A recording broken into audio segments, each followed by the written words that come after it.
ಶಿರ್ಸಿ ನಗರದ ವಿವಿಧ ಹೋಟೆಲ್ಗಳ ಮೇಲೆ ದಾಳಿ ನಡೆಸಿದ ಆಹಾರ ಸುರಕ್ಷತಾ ಅಧಿಕಾರಿಗಳ ತಂಡ ನಿಷೇಧಿತ ಬಣ್ಣ ಮತ್ತು ಟೇಸ್ಟಿಂಗ್ ಪೌಡರ್ ವಶಪಡಿಸಿಕೊಂಡು ಹೋಟೆಲ್ ಮಾಲೀಕರಿಗೆ ಎಚ್ಚರಿಕೆ ನೀಡಿತು. ಶಿರಸಿಯಲ್ಲಿ ಪ್ರಸಿದ್ಧ ಶ್ರೀ ಮಾರಿಕಾಂಬಾ ದೇವಿಯ ಜಾತ್ರೆ ಆರಂಭವಾಗಿದ್ದು, ದೇಶದ ಮೂಲೆ ಮೂಲೆಗಳಿಂದ ಲಕ್ಷಾಂತರ ಭಕ್ತರು ಶ್ರೀದೇವಿಯ ದರ್ಶನಕ್ಕಾಗಿ ಆಗಮಿಸುತ್ತಾರೆ. ಈ ಭಕ್ತರಿಗೆ ವಿವಿಧ ಆಹಾರ ಪದಾರ್ಥಗಳನ್ನು ಪೂರೈಸುವ ಹೋಟೆಲ್ಗಳು ಶುಚಿಯಾಗಿರಬೇಕು.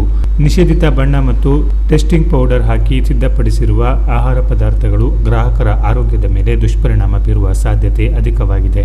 ಹಾಗಾಗಿ ಹೋಟೆಲುಗಳ ಮಾಲಕರಲ್ಲಿ ಈ ಸಂಬಂಧ ಜಾಗೃತಿ ಮೂಡಿಸುವ ಜೊತೆಗೆ ಗ್ರಾಹಕರ ಆರೋಗ್ಯಕ್ಕೆ ತೊಂದರೆಯಾಗುವಂತಹ ನಿಷೇಧಿತ ಪದಾರ್ಥಗಳನ್ನು ಆಹಾರ ತಯಾರಿಕೆಯಲ್ಲಿ ಬಳಸದಂತೆ ಎಚ್ಚರಿಸಲು ಶಿರಸಿ ತಾಲೂಕು ಆರೋಗ್ಯಾಧಿಕಾರಿಗಳು ಹಾಗೂ ಆಹಾರ ಸುರಕ್ಷತಾ ಅಧಿಕಾರಿಗಳ ತಂಡವು ನಗರದ ವಿವಿಧ ಹೋಟೆಲ್ಗಳ ಮೇಲೆ ದಿಢೀರ್ ದಾಳಿ ನಡೆಸಿ ಪರಿಶೀಲಿಸಿದೆ.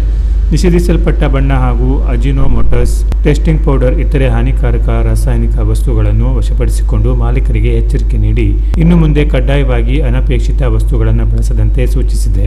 ಅಲ್ಲದೆ ಈ ಹೋಟೆಲ್ಗಳಲ್ಲಿ ಸ್ವಚ್ಛತೆ ಕಾಪಾಡುವಂತೆ ಎಚ್ಚರಿಕೆ ನೀಡಿದೆ.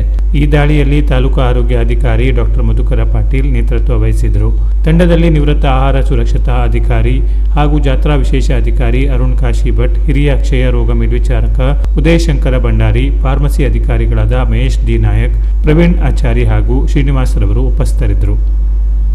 Canara plus news, Sirsi. ಶಿರಸಿ ಶ್ರೀ ಮಾರಿಕಾಂಬಾ ದೇವಿ ಜಾತ್ರೆಗೆ ಹಾರ್ದಿಕ ಸ್ವಾಗತ. ಶಿರಸೀಪುರ ನಿವಾಸಿನಿ ಶಕ್ತಿ ರೂಪಿಣಿ ಮಾರಿಕಾಂಬೆ, ಭಕ್ತ ಜನಾಶ್ರಿತೆ ಪ್ರಸನ್ನೆ ದೇವಿ ರಕ್ಷಮಾಂ.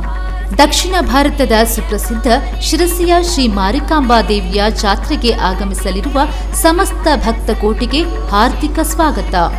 ಶ್ರೀ ಮಾರಿಕಾಂಬಾ ದೇವಿಯು ಸಮಸ್ತ ಭಕ್ತರಿಗೆ ಆಯುಷ್ಯ ಆರೋಗ್ಯ ಕರುಣಿಸಿ ಸನ್ಮಂಗಲವನ್ನುಂಟು ಮಾಡಲಿ ಎಂದು ಶುಭ ಹಾರೈಸುವ ಪೌರಾಯುಕ್ತರು, ಅಧಿಕಾರಿಗಳು, ಸಿಬ್ಬಂದಿ ವರ್ಗ ಹಾಗೂ ಪೌರ ಕಾರ್ಮಿಕರು, ನಗರಸಭೆ ಶಿರಸಿ.